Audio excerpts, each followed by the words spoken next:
નમસ્કાર. જો તમે 2026 માટે ગુજરાત આઈટીઆઈમાં પ્રવેશ મેળવવાનું વિચારી રહ્યા છો તો તમે બિલકુલ સાચી જગ્યાએ છો. આજના આ ખાસ સેશનમાં આપણે રોજગાર અને તાલીમ નિયામક દ્વારા જાહેર કરાયેલી સત્તાવાર એડમિશન પ્રક્રિયાને એકદમ સરળ ભાષામાં ડીકોડ કરવાના છીએ.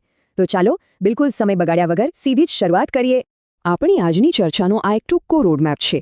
આપણે ઓનલાઈન પ્રવેશથી લઈને ડોક્યુમેન્ટ વેરિફિકેશન, મેરિટ રાઉન્ડ્સ, જરૂરી સર્ટિફિકેટ્સનું લિસ્ટ, સમયપત્રક અને છેલ્લે હેલ્પ સેન્ટરના નિયમો એમ તમામ પાસાઓ કવર કરીશું. હવે જુઓ, ટેકનિકલ શિક્ષણ તરફનું તમારું સૌથી પહેલું કદમ ઓનલાઈન પોર્ટલથી જ શરૂ થશે. બધી જ પ્રોસેસનું કેન્દ્રબિંદુ સત્તાવાર વેબસાઇટ છે itiadmission.gujarat.gov.in. આ જ પોર્ટલથી તમારી આખી શૈક્ષણિક સફરની શરૂઆત થવાની છે. તો સૌથી પહેલા વાત કરીએ આપણા પ્રથમ અને સૌથી મહત્વના પડાવની, ઓનલાઈન પ્રવેશ પ્રક્રિયા. હવે આખું ઓનલાઈન ફોર્મ ભરવાનું કામ ITIOS એટલે કે ITI ઓનલાઈન એડમિશન સિસ્ટમ પર થાય છે. અને હા, ગભરાવાની બિલકુલ જરૂર નથી. પ્રક્રિયા સાવ સરળ છે. સ્ટેપ 1માં તમારે પોર્ટલ પર જઈને અપ્લાય ફોર ન્યૂ રજિસ્ટ્રેશન પર ક્લિક કરવાનું છે. ત્યારબાદ સ્ટેપ 2માં તમારી વિગતો ભરવાની આવશે. અહીં સિસ્ટમની એક બહુ જ સ્માર્ટ વાત એ છે કે તમારા ધોરણ 10નો ડેટા મોટાભાગે આપોઆપ જ ફેચ થઈ જશે. તમારો ઘણો સમય બચી જશે. પણ જો એમ ન થાય તો ટેન્શન નહીં, તમે તેને મેન્યુઅલી પણ ભરી શકો છો. બધી વિગતો ભરાઈ જાય એટલે સ્ટેપ 3માં તમારો એક યુનિક રજિસ્ટ્રેશન નંબર જનરેટ થશે. આ નંબર બહુ કામનો છે હો. હવે ફોર્મ ભરાઈ ગયું પછી શું? તો તમારે તમારી આખી એપ્લિકેશનનું પ્રિવ્યૂ ચેક કરવાનું છે, તમારો પાસપોર્ટ સાઇઝનો ફોટો અપલોડ કરવાનો છે અને અંતે એક OTP દ્વારા એને કન્ફર્મ કરવાનું છે. પણ અહીં ખાસ ધ્યાન આપજો, આ સૌથી ક્રિટિકલ પોઈન્ટ છે. એકવાર તમે OTP નાખીને કન્ફર્મેશન આપી દીધું પછી ફોર્મમાં એક અક્ષરનો પણ સુધારો કાયમી ધોરણે શક્ય નથી. એટલે સબમિટ બટન દબાવતા પહેલા દરેક નાની મોટી વિગત ધ્યાનથી 2 વાર ચેક કરી લેવી બહુ જ જરૂરી છે. ચાલો, ઓનલાઈન નોંધણી તો પૂરી થઈ ગઈ. હવે આગળનો તબક્કો છે દસ્તાવેજ ચકાસણી અને ફીની ચૂકવણી. ઓનલાઈન અરજી સબમિટ કર્યા પછી આ પ્રક્રિયાને આગળ વધારવા માટે તમારે માત્ર 50 રૂપિયાની એકદમ સામાન્ય એવી રજિસ્ટ્રેશન ફી ઓનલાઈન ભરવાની રહેશે. હવે એક બહુ જ મોટી ગેરસમજ દૂર કરી લઈએ. ઘણાને એવું લાગે છે કે ફોર્મ ભરી દીધું એટલે કામ પૂરો. ના, એવું બિલકુલ નથી. પ્રવેશ પ્રક્રિયામાં આગળ વધવા માટે તમારે તમારા તમામ ઓરિજિનલ ડોક્યુમેન્ટ્સ લઈને નજીકના ITI સેન્ટર પર રૂબરૂ જવું પડશે. ત્યાં તમારા દસ્તાવેજોની ભૌતિક એટલે કે ફિઝિકલ ચકાસણી કરાવવી ફરજિયાત છે. આ એક અત્યંત નિર્ણાયક અને જરૂરી પગલું છે, જેના વિના એડમિશન શક્ય નથી. ફી ભરવાની પદ્ધતિ વિશે પણ એક નાનો પણ બહુ જ અગત્યનો તફાવત સમજી લઈએ. તમે કેવી સંસ્થા પસંદ કરો છો તેના પર ફીની સિસ્ટમ આધાર રાખે છે. જો તમે સરકારી અથવા ગ્રાન્ટ ઇન એડ સંસ્થાઓ પસંદ કરી હશે તો ફી ઓનલાઈન જ લેવામાં આવશે. પરંતુ જો તમે સ્વનિર્ભર એટલે કે સેલ્ફ ફાઇનાન્સ સંસ્થાઓમાં એડમિશન લેવા માંગો છો તો તમારે ફી ત્યાં જઈને ઓફલાઈન ભરવાની રહેશે. ડોક્યુમેન્ટ વેરિફિકેશન પૂરું થાય એટલે તરત જ આપણે મેરિટ અને એડમિશન રાઉન્ડ્સવાળા તબક્કામાં પ્રવેશીશું. ચકાસણી પચશે એટલે તરત જ એક પ્રોવિઝનલ મેરિટ લિસ્ટ ઓનલાઈન મુકાશે. સીટ ફાળવણીની આ આખી પ્રક્રિયાને કુલ 4 રાઉન્ડમાં વહેંચવામાં આવી છે. શરૂઆત થાય છે રાઉન્ડ 1થી, જ્યાં અનામત કોટા અને બાકીની બધી કેટેગરીઝ મુજબ બેઠકો ફાળવાય છે.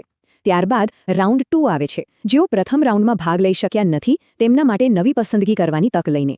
રાઉન્ડ 3માં જે બેઠકો ખાલી રહી ગઈ છે તેનું રીશફલિંગ થાય છે. અને આટલું કર્યા પછી પણ જો કોઈ બેઠકો વધે તો અંતે રાઉન્ડ 4 આવે છે, જેમાં સંસ્થાઓ ખાતે સીધો ઓફલાઈન પ્રવેશ આપવામાં આવે છે. અને હા, તમને કઈ સીટ મળી રહી છે તેની તમામ અપડેટ્સ તમને સીધી જ તમારા મોબાઈલ પર SMS અને ઈમેલ દ્વારા મળતી રહેશે. એટલે અપડેટ રહેવું બહુ સરળ છે. આખી પ્રોસેસમાં કોઈ અડચણ ન આવે એના માટે સાચા ડોક્યુમેન્ટ્સ હાથવગા હોવા ખૂબ જરૂરી છે. તો ચાલો કયા કયા પ્રમાણપત્રો જોઈશે તેનું એક લિસ્ટ જોઈ લઈએ. રૂબરૂ ચકાસણી વખતે ત્યાં જ જઈને કોઈ કાગળ ખૂટે અને ધક્કો ખાવો પડે એના કરતાં બેટર છે કે આપણે અગાઉથી જ તમામ લાગુ પડતા દસ્તાવેજોનું એક પરફેક્ટ ચેકલિસ્ટ તૈયાર કરી લઈએ. આ એકદમ સ્માર્ટ અને સેફ રસ્તો છે. તો આ રહ્યું તમારું માસ્ટર ચેકલિસ્ટ.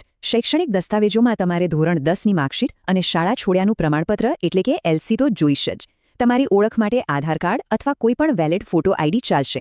જો તમે કોઈ ચોક્કસ સામાજિક વર્ગમાંથી આવતા હો તો જાતિ અથવા કેટેગરીનું પ્રમાણપત્ર અને SEBC કે OBC ઉમેદવારો માટે નોન ક્રિમિલેયર સર્ટિફિકેટ હોવું ફરજિયાત છે. આ ઉપરાંત જો કોઈ એક્સ સર્વિસમેન કે દિવ્યાંગ હોય તો તેમનું સર્ટિફિકેટ અને જો ઉમેદવાર ગુજરાતની બહારના હોય તો ડોમિસાઇલ સર્ટિફિકેટ પણ રજૂ કરવું પડશે. અલબત્ત તમારે માત્ર એ જ પ્રમાણપત્રો આપવાના છે જે તમારી કેટેગરી મુજબ તમને લાગુ પડતા હોય. બધા કાગળો ભેગા કરવાની જરૂર નથી. સાચા દસ્તાવેજો હોવા જેટલું જ જરૂરી છે આપેલી સમયમર્યાદા સાચવવી. તો હવે વાત કરીએ પ્રવેશ માટેના સમયપત્રકની. આ તારીખો તો તમારે કેલેન્ડરમાં માર્ક કરી જ લેવી જોઈએ. 2026નું સત્તાવાર સમયપત્રક 14મી મેના રોજ ઓનલાઈન ફોર્મ શરૂ થવા સાથે જ ચાલુ થઈ જાય છે. ફોર્મ ભરવાની છેલ્લી તારીખ 23 જૂન છે, એટલે રાહ ન જોતા. ત્યારબાદ 1 જુલાઈએ ફાઇનલ મેરિટ લિસ્ટ જાહેર થશે અને 10 જુલાઈએ પ્રથમ રાઉન્ડનું પરિણામ આવી જશે. આખી પ્રક્રિયાની જે ફાઇનલ એડમિશન વિન્ડો છે તે 4 ઓગસ્ટથી 8 ઓગસ્ટ વચ્ચે જ ખુલ્લી રહેશે. જો આ સમય મર્યાદા ચૂકી ગયા તો આખું વર્ષ બગડી શકે છે, એટલે તારીખો ખાસ યાદ રાખજો. હવે આપણે ચર્ચાના અંતિમ અને ખૂબ જ મહત્વના વિભાગ તરફ આવી ગયા છીએ, હેલ્પ સેન્ટર અને એડમિશનના કેટલાક કડક નિયમો. એડમિશન પ્રક્રિયા એકદમ પારદર્શક રહે તે માટે કેટલાક નિયમો ખાસ ધ્યાનમાં લેવા જેવા છે. પહેલી વાત, જો કોઈ કારણસર તમારો પ્રવેશ રદ થાય અથવા તમે ગેરહાજર રહો તો તમે ભરેલી ફી કોઈપણ સંજોગોમાં પાછી નહીં મળે. બીજી રસપ્રદ વાત એ છે કે એક સરકારી આઈટીઆઈમાં ભરેલી ફી રાજ્યની અન્ય કોઈપણ સરકારી આઈટીઆઈ માટે પણ માન્ય ગણાઈ જશે. બીજો એક નિયમ એ છે કે મહિલા આઈટીઆઈમાં માત્ર ને માત્ર મહિલા ઉમેદવારોને જ પ્રવેશ મળશે. અને સૌથી અગત્યની શરત, આઈટીઆઈમાં પ્રવેશ મેળવનાર ઉમેદવાર એક જ સમયે બીજી કોઈ કોલેજ કે કોર્સમાં પાર્ટ ટાઈમ અભ્યાસ કરતા હોવા જોઈએ નહીં. આ ડબલ સ્ટડીવાળો નિયમ ખાસ યાદ રાખજો. આટલી બધી માહિતી સાંભળીને કદાચ થોડું કન્ફ્યુઝન થતું હોય તો ચિંતા બિલકુલ ન કરતા. તમારા સપોર્ટ માટે દરેક સરકારી અને ગ્રાન્ટ એન્ડ એડ આઈટીઆઈ પર હેલ્પ સેન્ટર્સ ઊભા કરવામાં આવ્યા છે. ઓનલાઈન ફોર્મ ભરવામાં મુશ્કેલી પડે, ચોઇસ ફિલિંગ ન સમજાતી હોય કે ફી ભરવામાં કોઈ એરર આવે, આ સેન્ટર્સ તમારી મદદ કરવા માટે જ છે. આ સિવાય કોઈપણ લેટેસ્ટ અપડેટ માટે તમારે સત્તાવાર પોર્ટલ attdadmission.gov.gujarat.in જ જોતા રહેવું. બીજે ક્યાંય ભટકવાની જરૂર નથી. અને છતાંય કોઈ ખાસ પ્રશ્ન ઊભો થાય તો તમે સીધા જ ઓફિશિયલ ઈમેલ આઈડી gicts.det@gujarat.gov.in પર મેલ કરી શકો છો. ત્યાંથી તમને સચોટ માર્ગદર્શન મળી જશે. अगर आपको ये वीडियो पसंद आया हो तो लाइक करें, शेयर करें और चैनल को सब्सक्राइब जरूर करें. दृश्य स्टडी पॉइंट.